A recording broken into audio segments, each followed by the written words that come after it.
Hey,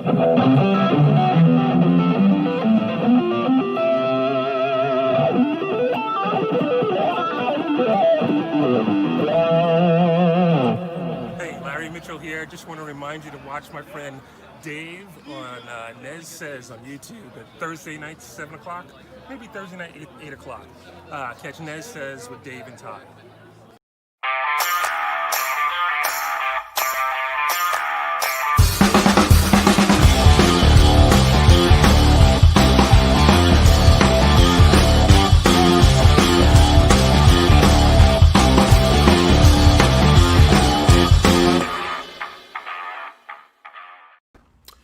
Hey, we are live. It's NEZ SEZ. Today is Monday, August 24th, and I'm here with Rob Johnson. How you doing, Rob? Hey, what's up, buddy? How are you doing? Doing okay. What's going on? Not much, not too much. Couple of days off and just chilling and getting stuff done around the place, working out a little bit and playing a little guitar. Nothing wrong with that. Doing? Thanks for the invite on NEZ SEZ. Oh, it's my pleasure. My pleasure. I always enjoy hanging out with you, whether it be on the computer or at the house. Yeah. Whatever it is. Well, sorry it's a little dark here. I'm down in obviously my guitar room, but I need to get. I mean, it's definitely well lit when you're down here, but when you're doing a video, it needs a little bit more. But it's kind of a last minute thing, so. Yeah, I understand. Let's just say hello to the people that are here so far. Why don't we? We have Crazy Cook 678, Chris Bevan, David Ennis, Kurt S5150, iRock Z Blues. Let's see who else. Rosie McPherson, Jimmy Carr, Dwight Bailey, Cameron Brown. Absolute Mayhem, Simon Williams, Connor Johnson 5150. And they're starting to pile in. Everyone else, I'll say hello to you as you come in. What's up, guys? It's good to see you. Yeah. I'd first like to give thanks to a good friend of mine. Kind of a new friend of mine, I should say. He's definitely a friend of ours. He's a fan of my channel. He's a fan of Johnny Bean's channel. He's definitely a fan of Dave's channel, NEZ SEZ, Dave and Ty Price, another great, amazing guy. But I'd like to give thanks to a friend of mine by the name of Kurt Snyder, who sent me this awesome freaking EVH hat, which is custom made. It's not something that is for sale. Hope he's not getting in trouble for me saying that, but it's just a one-off thing. He didn't charge me for it. He's not selling them. But just one day, and out of the blue in the mail, I get this package. And he told me he had something coming for me, and it's this really cool EVH hat, and I like it because it's the old school hat. You can wear it frontwards, backwards, and he did an amazing job on it. So I just want to give a shout out to our good friend Kurt 5150, Kurt Snyder. Thank you so much, buddy. I love the hat, and I actually got two of them, so I got one on the wall over there in my guitar room. Cool. And everybody's asking me, hey, where do you get those hats? So. Well, you don't. So that's the deal. Looks really cool. Yeah, it's neat. And definitely pretty cool. But what's going on, everybody? I see a whole bunch of people jumping in. Yeah, we have 16 people here right now. Wow, very cool. Yeah, not bad for pretty much impromptu Monday. Yeah. Nice to see people joining us. My mom is here. Beverly. Nice. Yeah. What's up, Dave's mom? How you doing? I'm doing okay. I had dialysis today. I'm a little tired, but I took a nap. I'm feeling okay. Nice. Doing okay. What else you got there? I just saw a glimpse of something in your lap there. Yeah, I got something that I've wanted for a long time. You guys kind of know the story, but I'll make it really brief. So Dave got one of these guitars a couple years ago. Had one made, I should say. And I just fell in love with it. And obviously, I mean, you're only seeing a small portion of my Van Halen guitar wall. There's a wall here, another wall here, which you're not seeing. And then the strap wall and more stuff over there. But Obviously, I'm a Van Halen dude, but I also have an appreciation for all kinds of music, obviously, and certainly many different guitarists. And I'm kind of expanding my guitar line a little bit, especially as I get a little bit older. And this was definitely something I wanted, especially after seeing Dave's. He had a George Lynch Tiger Striped replica, the ESP. I mean, I don't know, but it wasn't technically an ESP. It had an ESP neck. It was a Charvel body that he got back in '78, and it's exactly the same body that Eddie's original Bumblebee was. It was a Boogie Bodies body, and I saw Dave's, and I was like, wow, was just insane. It played amazing, and it looked incredible, and it was painted by our good friend Nick Amendolara, the kid, who just is just amazing. So I fell in love with Dave's, and then our other good friend, who I know was watching, Jimmy Ka, he's in here. He just sent me a text a minute ago too, and he had one done.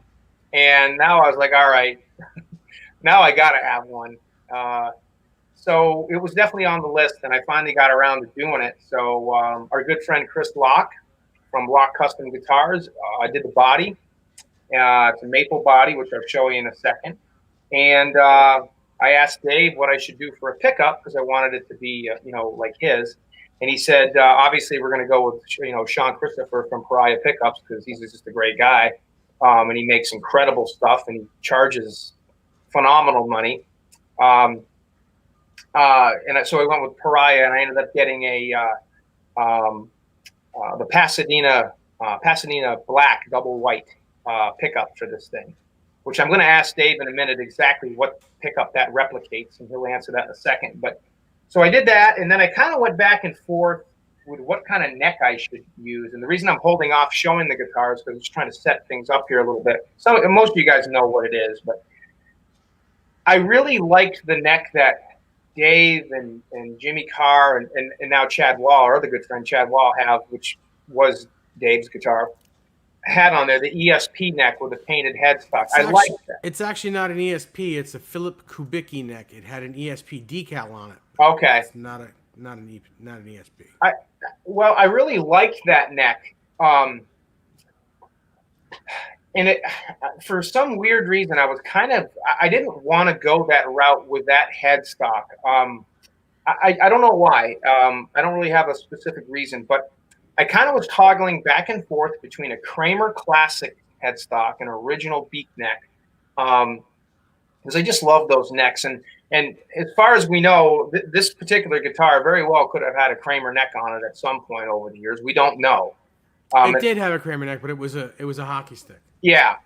So right then and there, I was like, well, then there's a little bit of validity to that if I decide to go that route. And then I thought about basically just doing like a Strat headstock with a Charvel logo on it.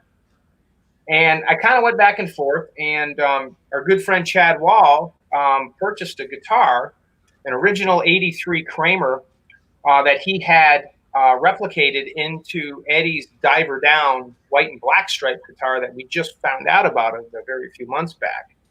But he ended up going with a different neck because this particular neck that was on that guitar that he got to have worked up by Nick again was a rosewood neck. And I wanted this obviously to be a rosewood neck. I didn't want a maple one.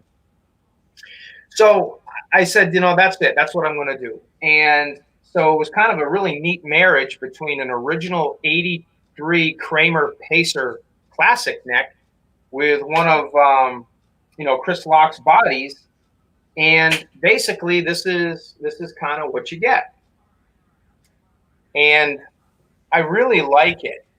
In a weird sense, it almost reminds me of something like what Satchel would play, when Satchel was doing the Kramer thing. So this is it. And I'm going to post some pictures on Facebook and Instagram later, which I hope you guys check out. I just had it set up in the last couple of days. It needs a little bit more. I mean, it plays, but it frets out a little bit, and it just needs a couple of adjustments.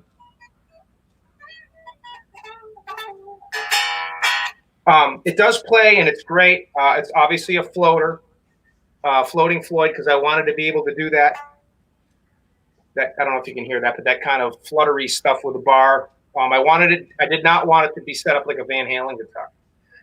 So this is what you get. And if you guys can see the amazing job that Nick did on this thing, it's incredible. He just literally knocked it out of the park. And the checking on this thing is absolutely phenomenal.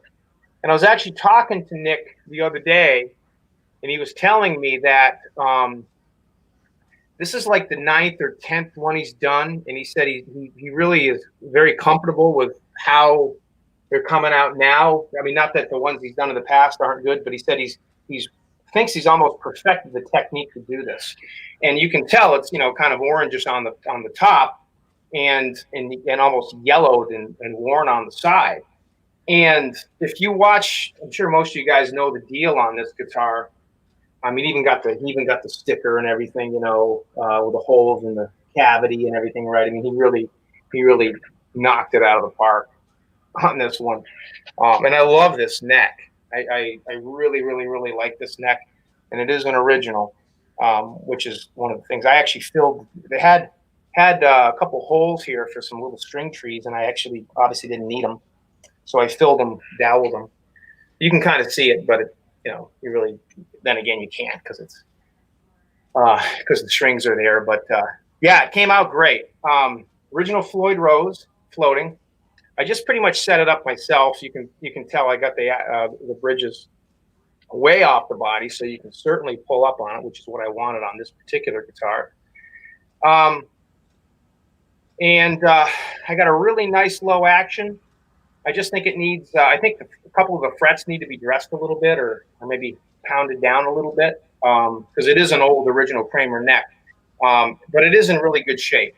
I think it just needs a little bit of TLC. So I'm going to bring it to my buddy sometime next week and just have him tweak a couple of things. Like I said, it plays great. It does play. It's just, I want it a little bit, I just want a couple of things tweaked on it because it's not quite where I like it yet. You'll notice I left the little aluminum piece and the little fingers for the screws on the bottom of this Floyd. And I never do that on any of my guitars. However, on this one, because it's a floating Floyd, and the bridge is not resting on the body anyways, I don't really think it hinders the bridge in any way, shape, or form. So there was really no reason to do that.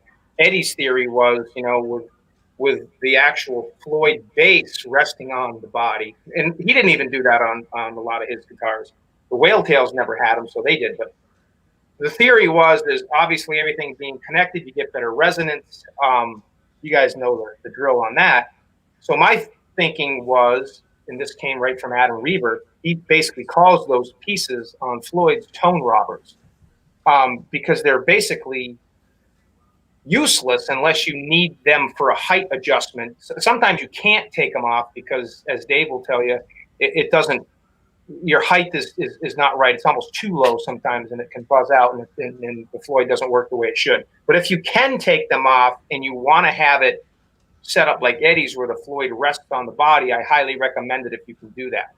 So I've done that to most of mine, but again, on this one, there's really no need because it doesn't do anything. It doesn't hit the body anyway, so there's really no reason to take it off.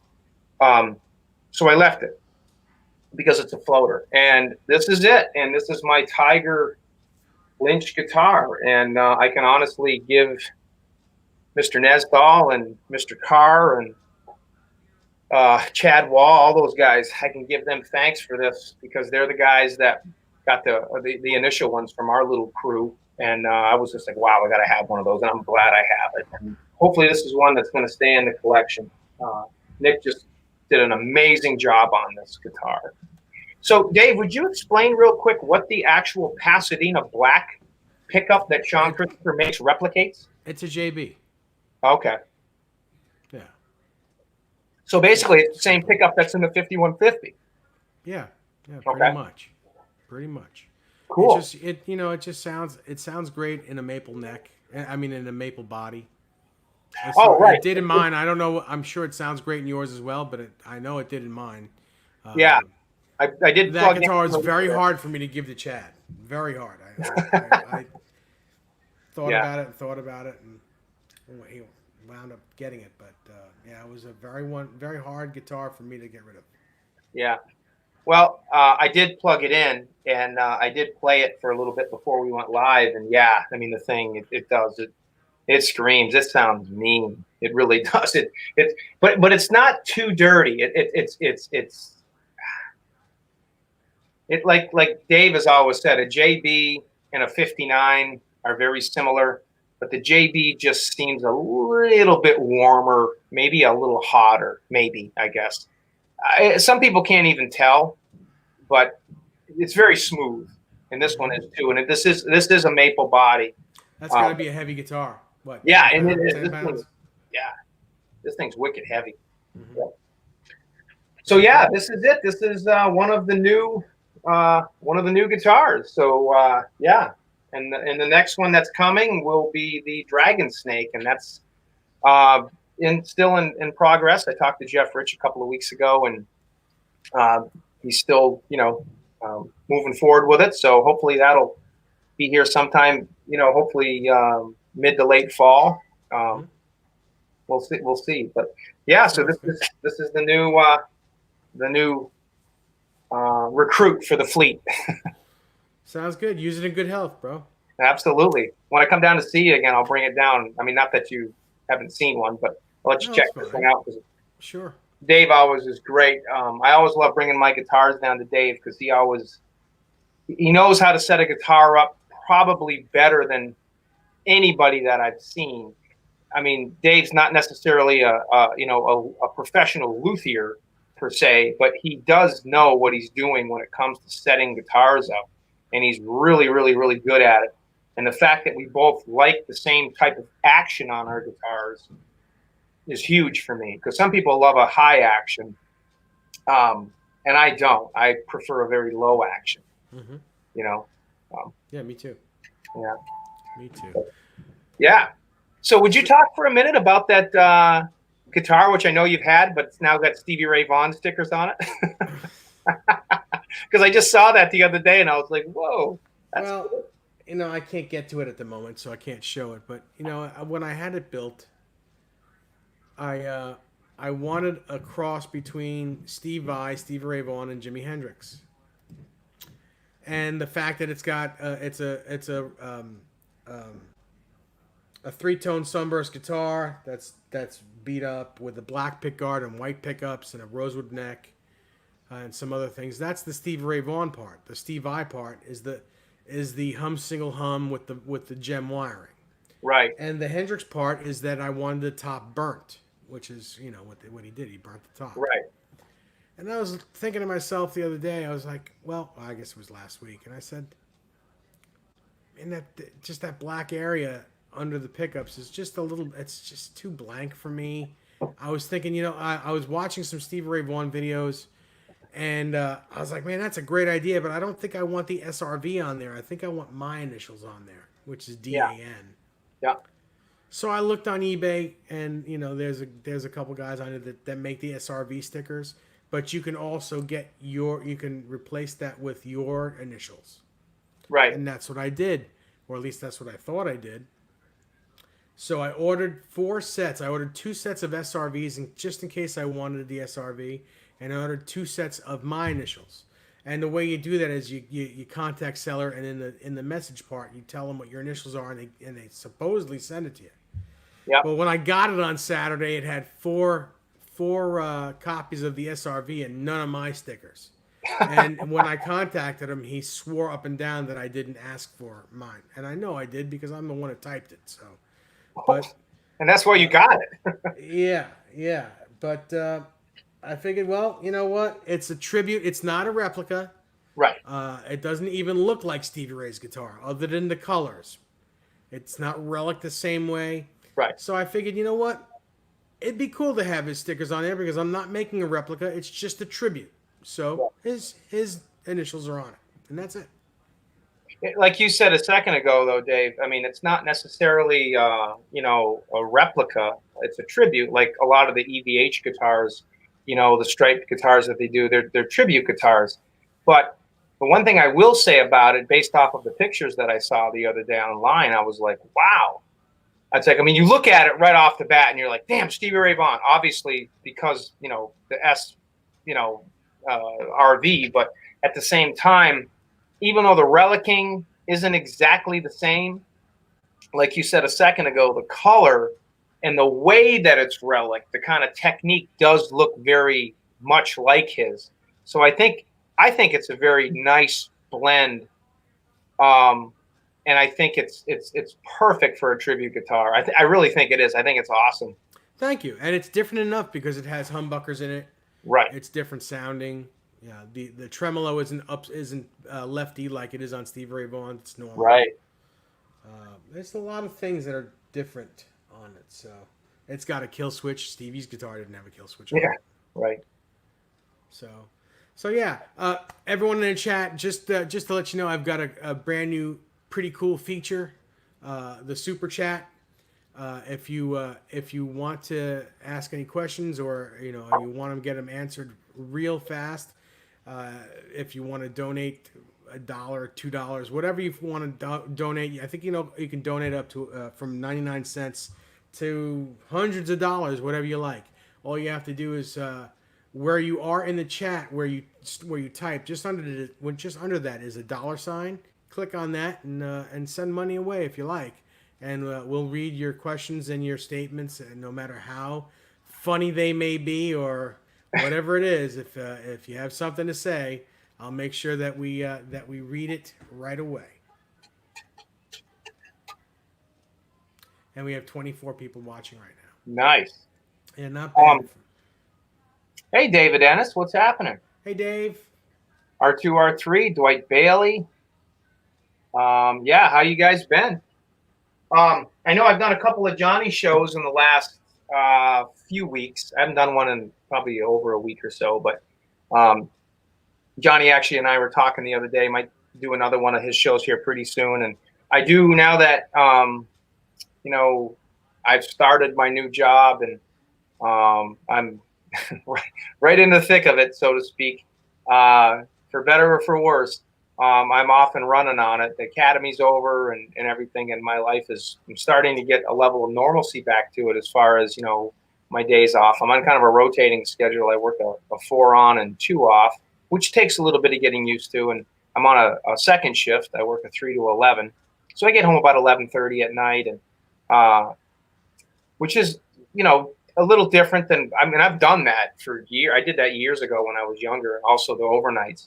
But it's not bad. You get home, get a quick bite to eat, watch a little TV, and usually by 12:30, sometimes 1 o'clock, I'm out, and then I'm up around 8 or 8:30 or so, and then get up and have coffee and walk the dog, go to the gym, work out, do my martial arts or whatever, and run some errands, whatever I need to do, and then head into work. And 4 and 2 isn't too bad. It's nice. You work 4 days, you get 2 off. The work is a little stressful. Dealing with some interesting folks, but my point being with that whole thing is I'm going to start running some more shows on my channel as well. I want to get back to doing that. Rob ZVH Guitars, Fitness and Firearms TV, and I'd like to start addressing some more Van Halen guitars and some more sounds that of from the different tours and the sounds that he was getting and rig and stuff. I haven't even jumped on YouTube to check the message. I'm on YouTube, but I have so many messages in Messenger, and I have a million messages in YouTube, people responding to some of my videos. Some have great things to say. There's a couple of them that don't have very nice things to say, but most of them is just questions and things like that. So I do need to get on and address a lot of that. So if any of you guys watching have been asking questions on my YouTube channel and I haven't got back to you, it's not because I'm blowing you off. It's just been crazy. I've just been getting used to this new schedule, but I'm going to try to start getting back to that. So I will be addressing those. But I'm also going to be, I'd love to continue to, get on Dave's show whenever there's an opportunity, and Johnny's or whatever. But I certainly will be doing some more shows. So for those of you that have been asking, yes, I will be getting back on doing some stuff on my channel as well. So stay tuned. Yeah, it's got to be hard when you were super duper busy. Yeah, it was. I mean, with the whole COVID thing and all that, and everything pretty much, just coming to a screeching halt in March, and then having, March, April, May. Well, March, April for me, other than working a bunch of police shifts, because I was working a bunch of police shifts. But it was pretty much whenever I wanted to, so I take as many or as few as I wanted. But then once the academy started, my whole life just, just exploded, and which was fine because I like to be busy. But so it's been an adjustment. It's nice to kind of get, at least have a schedule back again. Mm-hmm. Yeah. I mean, there was a time when if you weren't at the academy, you were sleeping. So. Yeah, that's for sure. One nice thing about the academy is physically and mentally demanding as it was, and I didn't mind that. I kind of enjoyed certain elements of it. I was lucky, and I'm not saying this to to pat myself on the back because that's not what I'm doing. But out of my whole class, which was 20, I was the oldest one in my class, obviously at 46, and most people were in there anywhere from 21 to 35. I think was the oldest guy behind me. I was I was the vice president, and I came in second in my class, number 2 in seniority, which was great because now when there's overtime and I don't want it, I'm not necessarily getting banged. It's the guys with less seniority than me, so it did help, So the old guy did pretty good, so pretty happy with the whole thing. But David S says, "How's Barney doing?" Cool. Hey, Rob, you got this for a second? I'll be right back. Yeah. Okay. Davey's right here. He's laying on the floor, hanging out with Dad. We went for a ride today and picked up my guitar. He's good. He's good. What do you think, buddy? It's almost dinner time, huh? So, where's Jelly Bean? Not Johnny Bean, Jelly Bean. But somebody was on. I actually called Dave yesterday, and somebody who was watching the show had mentioned Dave Steinberg's GL2T guitar, which he does not have anymore. And if whoever it is watching the show, if you want to see my Steinberger GL2T, I'd be happy to show it. But yeah, the kids. I got some of the kids. I got some of the kids in the back. That's only one wall. I have another wall here of all the signature guitars, and another wall there, and over here I got all the scraps and stuff. But yeah, so that's a small portion of it. But football legends, what's going on? Thanks, Mitch. Yeah, he's a good little guy. He's my buddy.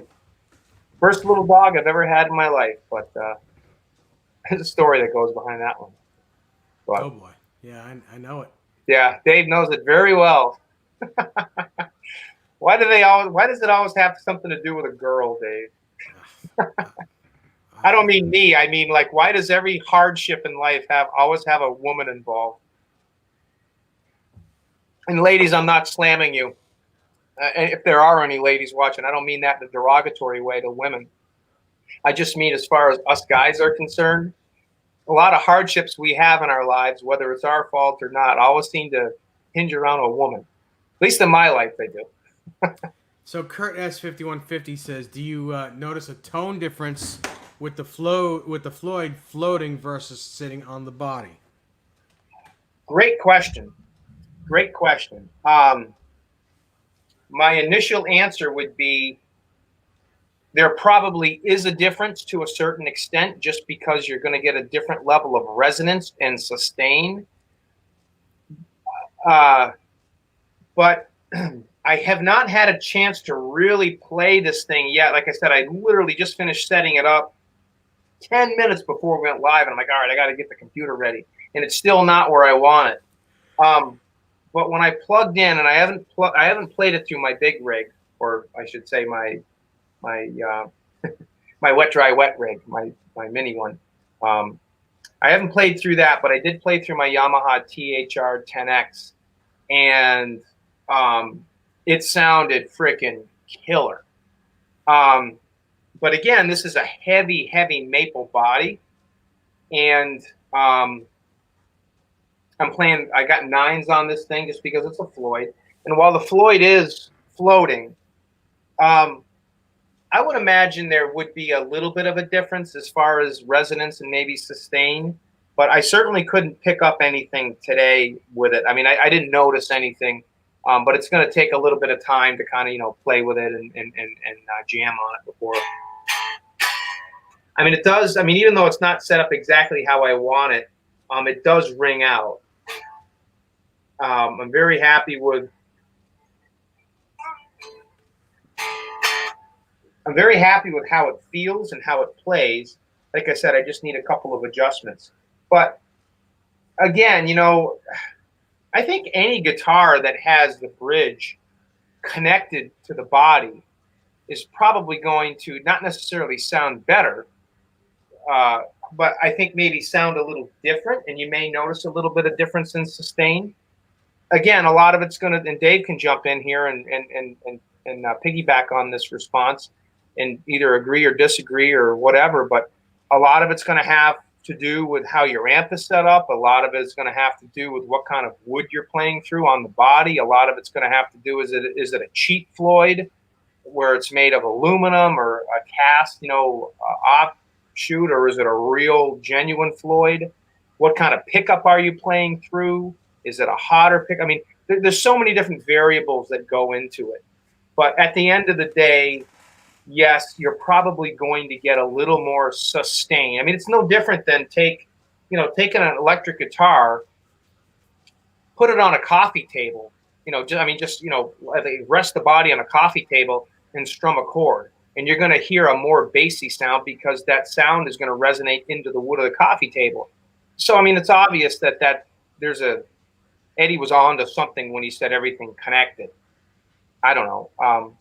Yeah, it's true, but really, it's apples and oranges. The only way you can really determine is if you have two of the same exact guitars, everything exact about it, and even then it'll be different. One will have the floating trem, and the other one will have it sitting on the body. You can kind of determine then which will have more resonance. Right. But even with two exactly identical guitars, woods are different. The way it connects are different. The way the neck connects to the body could be different. Right. Where the studs are for the Floyd Rose could be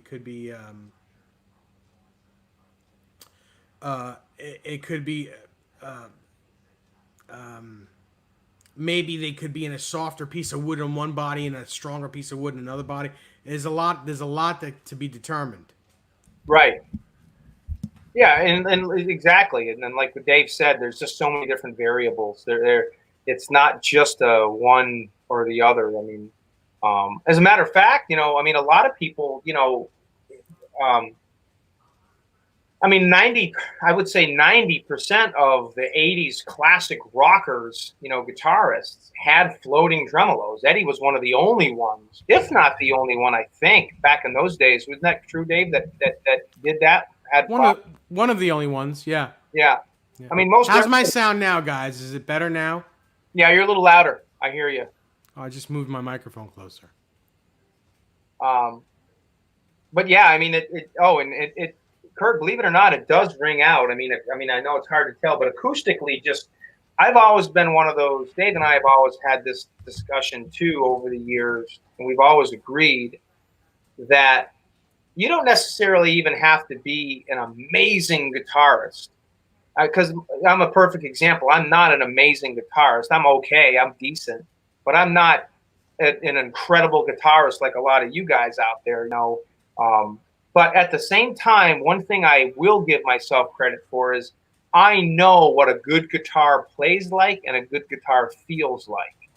And what I mean by that is, and like I said, Dave and I have talked a lot about this, there's a lot of amazing guitarists out there that can pick up any guitar whether it's got a high action or a low action. It doesn't even matter how it's set up, as long as it's set up and tuned up. And they can play through it and make it sound amazing. And Eddie is one of those, but Eddie's also blessed with knowing what a good guitar is and not. But I can pick up a guitar, whether it's one that I built or whether it's one that I pick up, in the store. And certainly when I go visit Dave, I mean, mostly every single one of his guitars almost plays itself. I mean, they just play like butter because he knows, like I said earlier, he knows how to set them up and he likes a nice low action.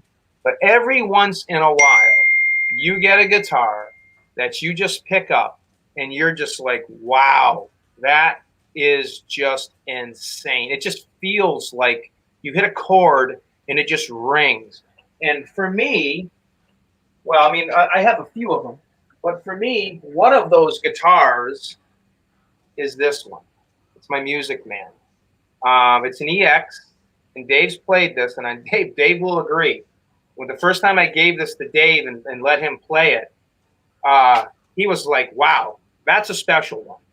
And I can honestly tell you, I know guys like, Chad Wall and Johnny Bean, they have original Ernie Ball Music Man Eddie Van Halen's, okay? And Dave and I have both owned our share of original Eddie Van Halen's. But I will say this Axis EX, which is basically, other than not having the signature on the headstock, it's a real Music Man. It was just assembled in Japan. This thing plays better than any. It's not tuned, but plays basically better than any Music Man I've ever had in my entire life, Axis or EVH, and it just rings out incredibly. And Jimmy Carr actually played it, and I'm sure Jimmy will chime in. This thing has just got some kind of mojo magic to it. And it not only that, I mean, it looks absolutely insane. It's got one of the most incredible killer quilts I've ever seen. Yeah, but it's a beautiful guitar. I remember Dave picked this thing up, and he was like, wow, that's a special one. And it is. So getting back to my point, every once in a while you pick up a guitar, and you're just like, yeah, that's okay. It plays. You can play it. Yeah, it's okay. It may even sound good when you're plugged in. But when you pick a guitar up and you actually strum a chord and you actually play with it acoustically, you just know right off the bat, wow, that's a special one. That's a special one. It rings out. It just, Dave, remember your last original Eddie Van Halen Music Man? Yeah. Remember it just kind of sounded like mine. It played okay. It was great guitar. It was just very dull. Yeah, it didn't do it for me. Yeah. It was a dead guitar. It looked nice. It looked really nice. It was clean. It just wasn't a good playing guitar. No matter what I did to it. Yeah, Kurt, you're right. I mean, guitars can become alive. Every once in a while, there's just a magic to them. And, I mean, there's some stories on people that have picked up Eddie's guitars and just been like, wow. And actually, Dave, you're one of them. You actually played Eddie's original purple Music Man in '98, and you said that thing was like surreal. Peavy. Yeah. Peavy Wolfgang. Yeah, it was amazing guitar. Just not even just an amazing Wolfgang. It was an amazing guitar. Yeah. Pretty incredible. I even after playing that guitar, I hung out with him for a week back then, a whole week, and I brought a couple of my Wolfgangs to his hotel room, and I said, "Now play these two guitars, and tell me what you think of this after you knowing what yours is." And he was like, "Yeah, they should be the same." I'm like, "They're not the same." And he played them, and he was upset. He was upset about it. Yeah. And I don't know if part of that is just, by chance. I mean, is it a perfect marriage between a perfect neck, or not a perfect neck, but an amazing neck and an amazing piece of wood for a body, blessed with a nice floor. I mean, I don't know. I mean, every guitar is a little different. I don't care what you do to them. You can take any Music Man or any EVH or PV or Kramer or anything, Charvel, and you can have them set up by masters, and they're all going to play great. But every once in a while, you're going to pick one up and just be like, wow, that's insane. Yeah, yep, that's true. you know, and it's just some kind of a weird mojo, you know. Mm-hmm. Um, Yep. and I can't explain it.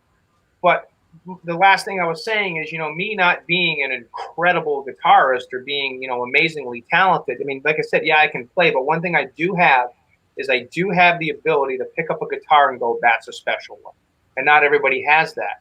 Um, I just, you know, and like I said, Dave and I have a lot of the same, uh, almost the exact same in a lot of ways, opinions on what that special kind of a guitar is, because most of the time when Dave gets a guitar, gets a new guitar, and he's like, "Hey, you got to check this out. This thing's insane."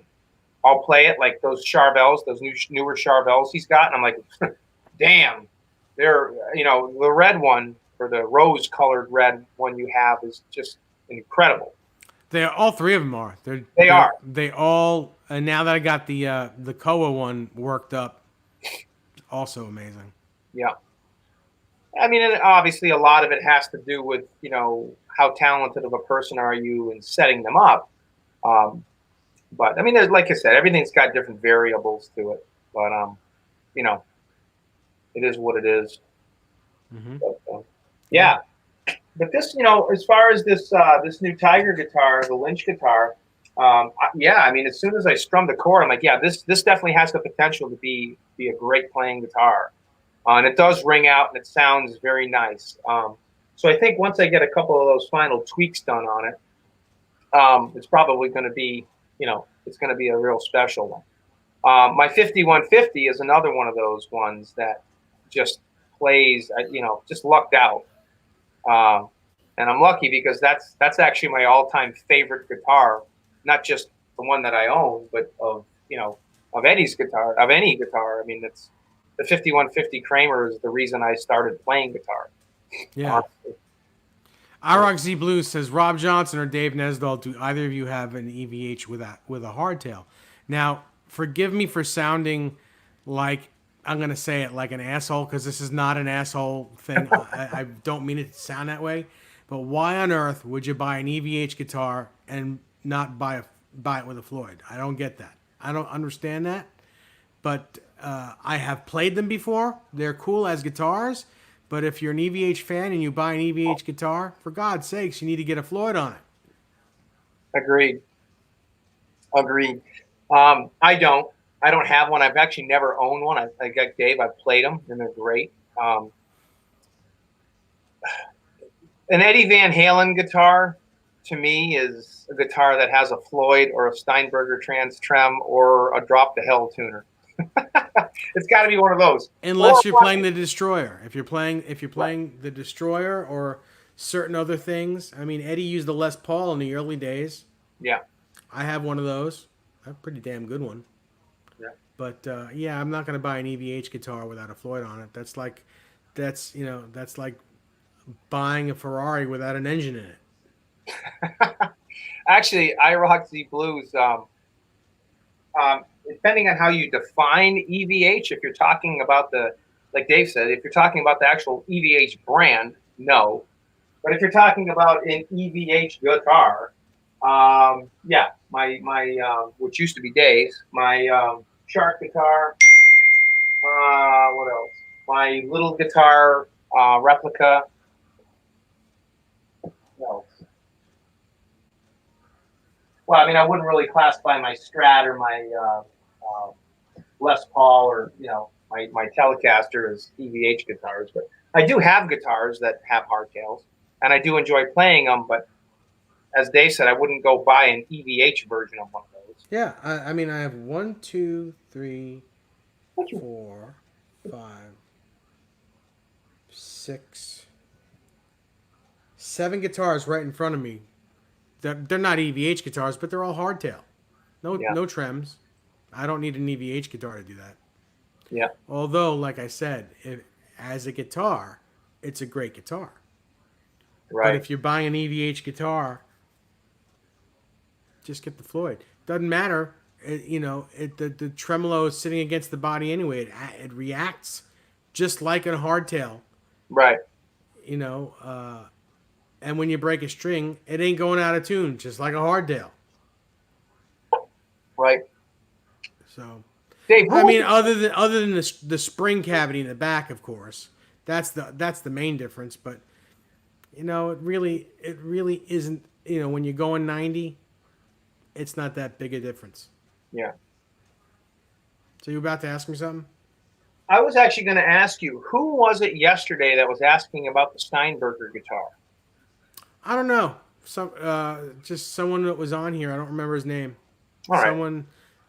It was a one word thing. He said, Dave Nesdahl, Steinberger, and I said, sold it. Well, I was actually on the phone with Dave yesterday. I called. I was in my car, and Dave let me come on for a few minutes, and we were just chatting. And he's like, hey, we'll show the Steinberger tomorrow. And I know most of you guys have seen this guitar. But yeah, here's my Steinberger GL22. And this is an original 85 Newburgh. New York. It's an 80. I think it's an 87. I think we decided. Oh, is it? Okay. Yeah. Original 80s, 1987. Steinberger GL2T, exactly like Eddie's. Dave had basically the exact same guitar, just without the striped faceplate. I got this guitar back in 1999, brand new. I was good. Yeah. No, excuse me. Back in 1999, off of eBay, or it was brand new to me, off of eBay for like $600. The trans trem on it was totally fried. It was one of the original version 1 trans trems, but it didn't even work. I mean, you could play the guitar, but it didn't transpose properly or anything like that. And I didn't even have much of an idea how to play the thing. I'd only been playing guitar for a few years, but I mean, I knew how to play guitar, but I didn't really know how to play, that. But a friend of mine told me a place to go get it looked at, and I sent the guitar out, and they put a brand new version 2 trans trem in it. And I had the guitar for, gosh, a lot of years. And I actually sold it at one point and ended up reacquiring it like 4 years later, and was lucky to get it back. I striped the faceplate myself. And then about a year ago, when Dave got his, Dave convinced me, I wouldn't even say convinced me, but kind of put a fire under my ass to get this thing out to Don Greenwald from Headless USA, who is the owner of Steinberger Guitars now. Purchased the business from Ned Steinberger years ago and manages the original Steinberger name. And Jeff Babbitt's the gentleman that actually built Eddie's guitar and pretty much did everything to it to get it ready for the 5150 tour. Works with Don still to this day. So I thought my guitar was playing pretty good, and it was. But when I played Dave's that he got, which was all set up by Jeff and through Don, I was like, wow. I mean, that thing just is tight, like tight in a good way. Like, thing is just tight. Like, everything is sharp, right on the money. And mine just kind of felt a little sloppy. And I knew it needed a refret. So I brought the guitar out, and mine was in no way, shape, or form beat up or anything. But it had some scuffs and scratches. And anyways, Headless had this thing for probably about, what, Dave, 2 months? Yep. Maybe 2.5 months. And it did cost me a pretty good chunk of cash. But the trans trem is 100% rebuilt with all new rockers and rollers. Believe it or not, that is true, rockers and rollers. Different springs and all kinds of different things. Brand new 85 pickups, humbuckers, brand new knobs, pots, basically everything about this guitar, except the actual shell of it, let me just say, is brand new. Complete refret. It's got the 0 fret EVH mod on it, which basically means that if you bend real low down at the first fret, the strings don't move down here on the nut, which is something that Eddie came up with. I mean, go figure, Eddie, right? They buffed everything out on the back. It's like brand new.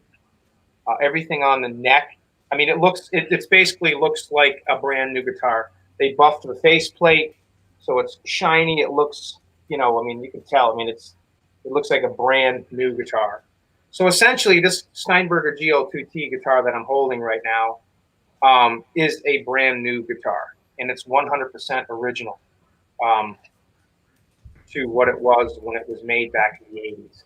And I'm very, very, very lucky to have this thing. Plays incredible. I do need to lower the action a little bit on it sometimes. So next time I come out to see Dave, I'm actually going to bring it out. But yeah, it's awesome.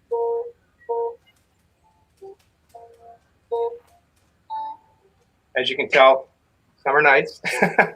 But yeah, great guitar. I love it.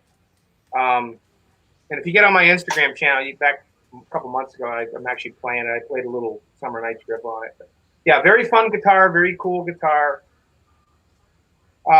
There's no way on hell I'd be able to buy one of these again today. They're just too expensive. These things go for like $6,000 or more, and that's not even with a striped faceplate. But very lucky. This is one guitar. If Eddie Van Halen ever played live again, if he ever went live and he ever, came back, whether Hagar, Roth, I don't care. Stubby Newton was singing for him. I could care less who it is at this point. But if Eddie ever comes back and he goes live again, this is one guitar I would love to see make an appearance. Not that it necessarily would, but it would be so freaking cool to see him play Summer Nights on this thing again. That would be cool. But wishful thinking. Yeah, I think he gave it to Wolfgang. I think it was a birthday gift or something. Well, didn't Jeff Babbitt reset it up back in 2015? Yeah, he did for Eddie to give to Wolfie, I believe. Yeah. There were all kinds of rumors going around that Eddie was going to use it again, and no, it's just a gift for Wolfie. He wanted it to be back to original. Yeah. As far as we know, Wolfie owns, of course, probably lives at 5150, so it's not like it's anywhere different than it has been. But Wolfie he's got his own house. Oh, I think Wolfie has his own. He's 25 now, or 26. Dude, if I was Eddie Van Halen's kid, I'd never move. I'd just live there. But, he actually owns the 1984 Kramer too, as far as we know, which is kind of cool. But and there's the guitar, Dave. Yeah, there it is. I was able to get it while I got off the phone. While I got off the computer for a minute. Look at that thing. That is so cool. I know you say it's a tribute guitar, and it is, but if you were going to make a Stevie Ray Vaughan tribute guitar on a Strat with a couple of humbuckers, that's a relic, that's the one to do it on. Yeah. That's cool. Pretty cool, right? Dave, what year is that Strat? It's, I don't know, it was built for me 15 years ago. Wow. So I guess it's like 15 years old. Yeah, it's not an original. Yeah, but I certainly wouldn't do this to an original. But it's a great guitar. Cool. Yeah. That is a cool guitar. Hey, Snickers! I gigged with this guitar for many, many years. Where is she? She's back there by your amps. Oh, okay. Oh, I see her. So, Dave, we got to work out something. I want your Bumblebee. I've been thinking. We'll need to talk offline. Guys, what do you got for questions? Take a look behind us. What do you want to see? Paul Fuchs says, David Nesdell, got any Telly love? Yes, I do. I have an original 1953 Telly, Blackguard. I do. And speaking of Tellys, for my birthday last year, my Telly, well, this is an original 1965 Fender. Yeah, right. This is a Gibson. No, it's not a Gibson. It's a Fibson, right? What do they call them? I guess they call them that. Yeah, it's just a Chinese knockoff. It's a good guitar. Chinese knockoff. but it's not in tune. But I tell you what, this Strat is the freaking coolest thing, and it plays amazing. And Dave set it up for me. Like I said, it's not tuned, but I paid $245 for this guitar a couple of years ago, and Dave actually, for my birthday last year, gave me an original Telly pickup for this thing, and it sounds incredible. And I'm going to tell you, I don't care what anybody says about these Chinese copies. Every once in a while, you get a real good one. And this is a real good one. And it plays and feels amazing. It's heavy. The neck feels incredible. Like I said, it's not in tune, but if it is, it plays incredible.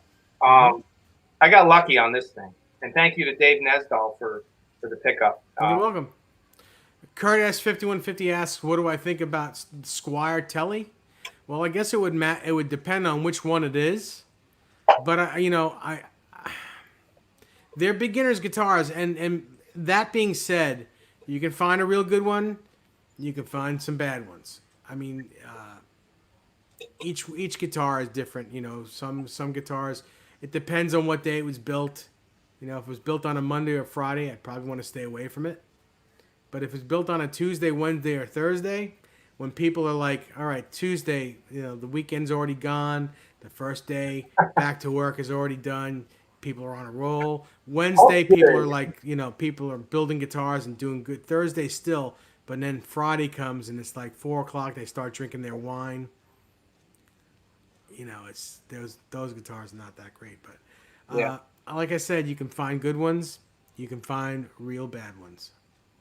And they're beginners guitars. They're not for guys that and that being said, what the hell is his name?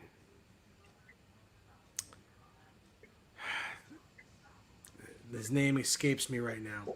But he was a guitar player from the Allman Brothers. He was in the band for just a minute. He lives down in Nashville, and he still plays for a living. And when he plays a Squire. He's just that good. Doesn't matter what he plays. Yeah. I can't, for the life of me, I can't remember his name right now. And I talk about him all the time. I can't remember his name, so you'll have to excuse me on that. Well, I don't know if the Chinese are like the Americans and they're on their game on Tuesday, Wednesdays, and maybe Thursdays, but maybe they're a little bit more, I don't know, like consistent than we Americans are.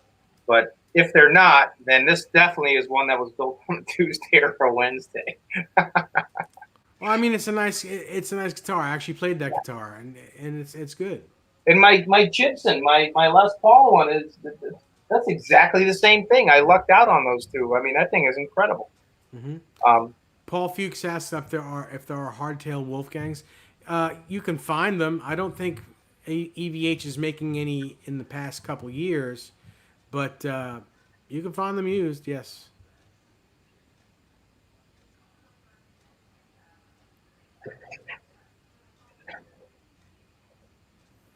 So, Rob, it's 6:05. You want to keep going? What do you need to do? Well, I mean, I got 5 more minutes or so. I mean, then I got to run. But I mean, what do you guys got any questions? Any guitars you want to see real quick? I mean, anything come to mind that you guys want to check out before we bounce? Trying to think. I mean, and also, if you guys and girls like what you see and you wanna help the show and keep the show going, if you wanna donate something to my PayPal or Venmo, it's dnrwb5150@aol.com, or you can send a super chat through the chat right there, the little $sign that's right underneath where you type your questions and your statements, right there in the chat. I believe you can give from 99 cents to whatever the sky's the limit. So if you like the show and you want it to continue, you're more than welcome to help us out. Not mandatory, but it's always welcome. Yeah, definitely. Dave's got a good thing going, and I would highly recommend doing that for sure. Chris Bevan says, have an old Kramer Aerostar. It's amazing. Plays better than my Fender American Standard. Any info? The only thing I can say, and Dave probably will have some additional information too, is a lot of those old Kramers. I mean, the old Kramer Focuses, the Aerostars. I mean, the Night Swan. I mean, the original ones. And so I'm not slamming the newer Kramers because I like those guitars too. But a lot of those older Kramers, even though they might not have been of, Beretta or Pacer quality, as far as, the woods they use and stuff like that, I'm telling you, man, a lot of those old guitars, those are classics and they play amazing. They had that mojo. They definitely had that mojo. So yeah, that doesn't surprise me at all that it's one of your best players. Mm-hmm. JR says, do you still have your Shark? Raymond Urbina wants to see one of your Music Mans. And Thomas Santiago, thank you so much for the super chat. If there's anything you want to say that you want me to say for you, anything that you want to ask, anything you want to see, please do it. But thank you so much for the super chat.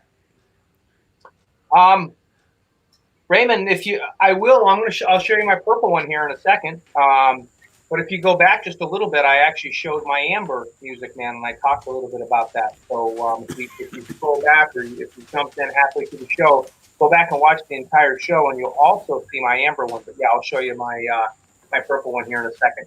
But yeah, here's the Shark, and this is probably the most accurate one I've ever had in my life, and I've built a few of them. This was Dave's guitar at one time. Painted by Nick Amendolora, our friend. And it's a Donnie Ward body, which means a Donnie Ward body and neck combo, which basically means it was made off of an original Ibanez Destroyer template. Excuse me. Bless you. Shallow double tabs.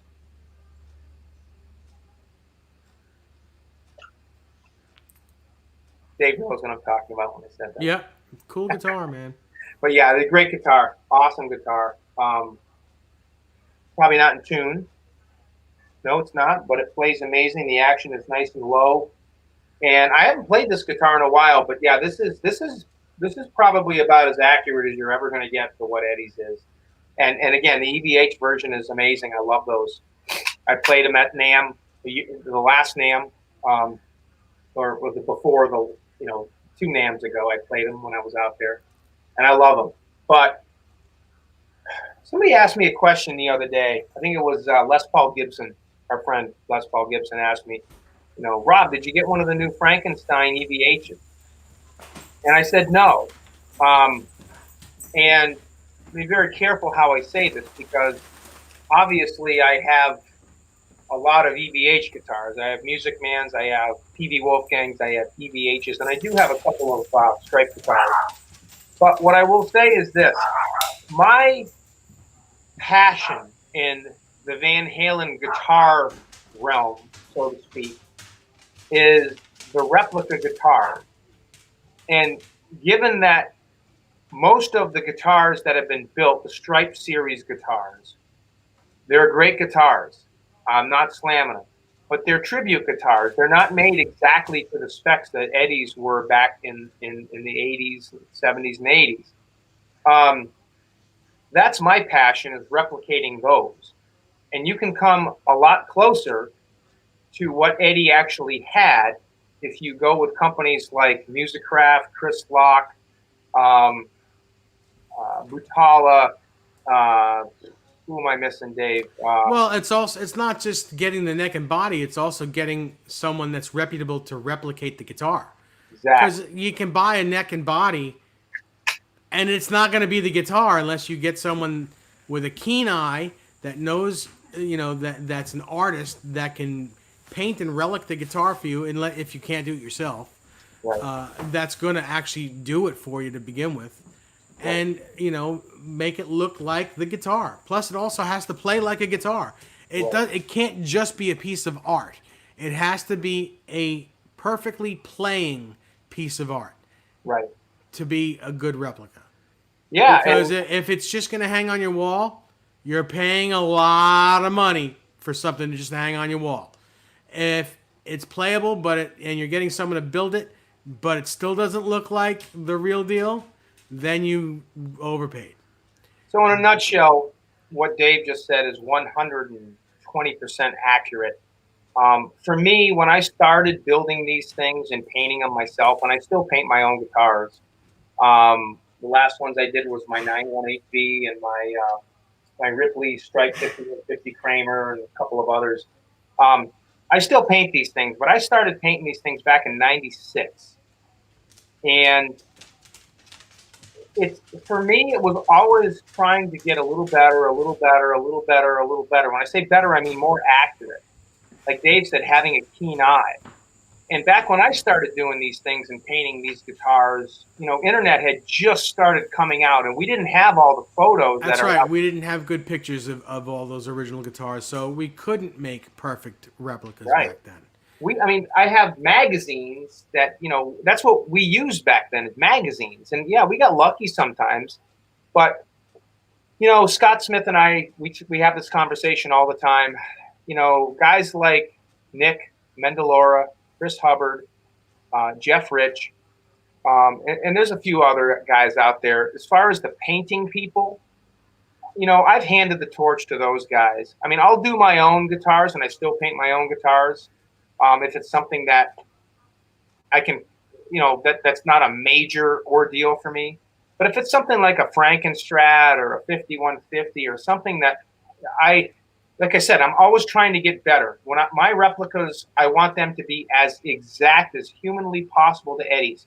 That's why the EVH line guitars are really necessarily not for me.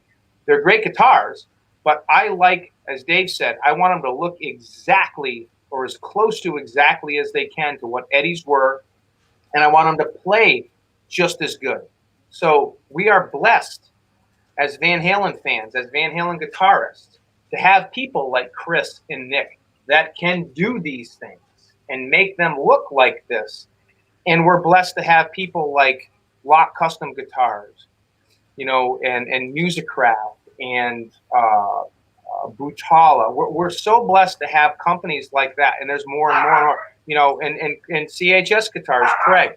We're so blessed to have people that can actually take these bodies and necks and turn them into almost exact replicas of what Eddie did.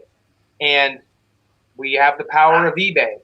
We can get the Floyds. We can get the pickups. We have Pariah, Sean Christopher, who can make exact copies of the Duncans and the DiMarzios, and the list goes on and on. Peavy's, Music Man's.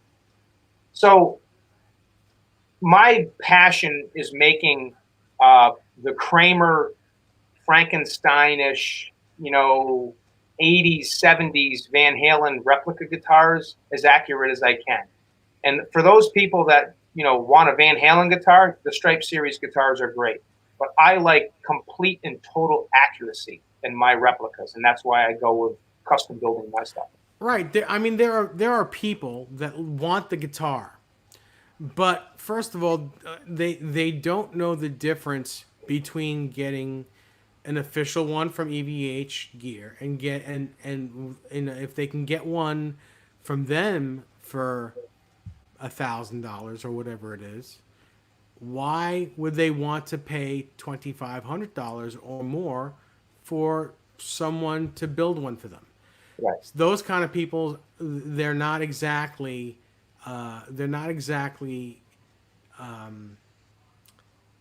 fanatics like we Right. are. And to those people, the EVH Gear is fine. And you know what? Like you said, they are fine guitars. They play great. Oh, they're awesome. They sound great. They feel great. But are they exactly what Eddie had? I mean, I'm not going to say are they exactly what Eddie plays, because nowadays you will see him play his gear. And the thing about it is he's got 36 of each one of them whenever he wants, or however many he wants. He's got a guy tuning every one of them up after each song. He doesn't have to worry about the guitar going out of tune, because he's got a guy handing him another one right after or whenever he needs it.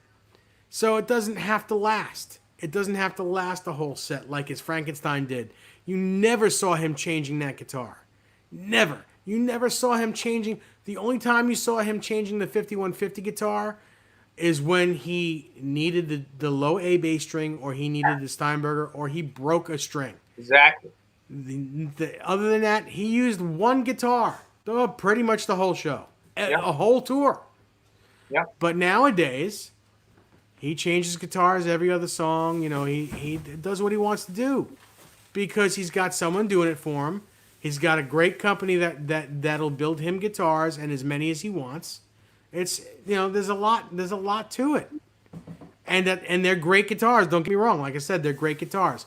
But when you want an exact replica, you don't go to EVH Gear to get one because you just can't unless you buy one of the 300 Frankensteins for $25,000, or one of those Bumblebees for what is it, 20 grand or 25? Yeah. Still the same thing. And even then, you're not getting an exact replica. You're getting damn close, a lot closer than you would with the Stripe series. But you got to remember, those old guitars were Charvels. Now this is Fender, and they're using Fender bodies for that stuff. Right. They're not using Charvel bodies. See, when if I had $1 million, my Frankenstrat would be one of the $25,000 replicas, and I'd have the Bumblebee, which would be the whatever, how many thousands of dollars it costs version. But the interesting thing is, you look at the Bumblebee guitar that cost all that money. There's not Schaller double tabs on the back of the on the headstock like Eddie's were. Right, but I mean, where are you going to find that? You can't find them anymore. Right. I agree. Right, but hang on one second. But if you look at the $25,000 Frankenstein, it doesn't have crown head drop tab tuners on it because, like Dave said, you can't find them. So 300 sets of them. So six of them times 300. How do you find that? It's a lot easier for us to build one guitar, go on eBay, and maybe search for about a month and find a set so that we can complete the guitar and make it right. So and it's still going to cost a lot of money because if you find them, they're $300 for a set. Absolutely. But again, Dave and my passion is when we build one of those replicas, we go all out and we do that. We get the same exact wood that was used on Eddie's guitar, as far as we know. We get every little tiny piece of hardware and we make it. So when that guitar is done, it not only has the same exact wood of the neck and the body that Eddie's was, it not only has the exact same hardware, whether it's Schaller double tabs or big gold head tuners, or whale tail Floyd Rose prototypes, or flip prototype nuts, whatever you name it. It also has an amazing accurate paint job. So yeah, we're spending a couple of grand, say, so to speak, but we're not spending $30,000. We're getting a much more accurate guitar to what Eddie's was back then. Right, but not only does it have an accurate paint job, before we even paint it, we're dinging the actual wood of the body in the same spots and making all the marks in the wood before we even put a primer coat on. Right. We're working the wood to make it look like the way his guitars are. So it's not just paint, it's not just relicking, it's actually marking the wood, putting dents in the wood where it belongs, so that when the paint goes on it, it looks like Eddie's guitar. Like this, look at that, look at the nicks in the wood right here. And you can see it. You can see all the dings and nicks that Nick put in this thing, as close as we could possibly tell to what Eddie's was. And this is just one guitar. But hey, Fruitcake Tony, what's happening? Yeah, what's up, Fruitcake? Susie Cherry says, I like the multicolored one on the wall. What is that one exactly? The multicolored, that one back there, that is a Kramer Pacer guitar that was a purple guitar back in the 80s. It was one of the first guitars that he had when he went to Kramer, one of the first ones. He was trying a whole bunch of different ones back in 1982, 81, 82. And then ultimately in 82, he went with Kramer. And that was something different. He took a bunch of electrical tape, yellow, orange, white, blue, and he put it all over the guitar. And that's what that one, that's one of the only guitars he ever actually taped up with electrical tape. One of them. He did a few of them that way. But Chris Bevan said, did Eddie use rattle can paint or a sprayer? First of all, we're not even sure that Eddie painted any guitars himself. He may say he did, but that's yet to be seen. I'm sure Maybe he painted the original black and white stripes on the Frankie in '78. He probably did that. But as far as everything else, Kramer didn't use rattle cans. When Kramer was painting guitars for him, they used the spray booth with a spray can, like a sprayer, and whatever color red they had handy is what they used. There was no such thing as sunset orange or all these other colors. Yes, in order for us to replicate those guitars, we have to use something that's called sunset orange or Chevy red orange for some of the guitars, but some of them had a darker paint. The Frankenstein was a darker color. The Hot for Teacher guitar, which we affectionately call the Hot for Teacher guitar, not him. He didn't call these guitars. He didn't have names for these guitars. We named those guitars. They were all different color reds. Whatever color Kramer had is what they used. Yep. Here's an original can, early '80s Schwinn sunset orange can. There's nothing in here anymore. It's an original can, but it's empty. This is what the 5150 was. Yeah. Deja Voodoo asks, by the way, blue paint on the backside, bottom horn, and reflectors of Frankenstein. Is it blue jean stain like Rory Gallagher's Strat? No.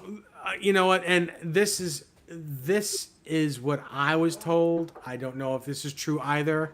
I don't think this was ever confirmed. But I believe Eddie was painting some sort of, maybe a chair or something. He was painting a blue something or other and laid the guitar against it, and it got the blue paint on it.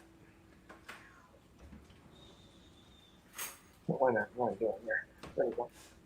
Yeah, you can see little remnants of blue on here. Again, this is another Nick Amendolara guitar. He painted this one. Nick did this one last year for me, right after he went out and saw the original one out in the Met, which was really cool to see. Chris Hubbard and I went out and saw it too. But yeah, really cool, really cool. But yeah, this is the blue that Dave was just talking about. It almost looks like he laid it down on something, right, Dave? Yeah, he had just painted something and then laid the guitar down on it, and it got paint on it. Yeah, this is a cool guitar. This is another one of those guitars that just is. Hey, Fender Guru.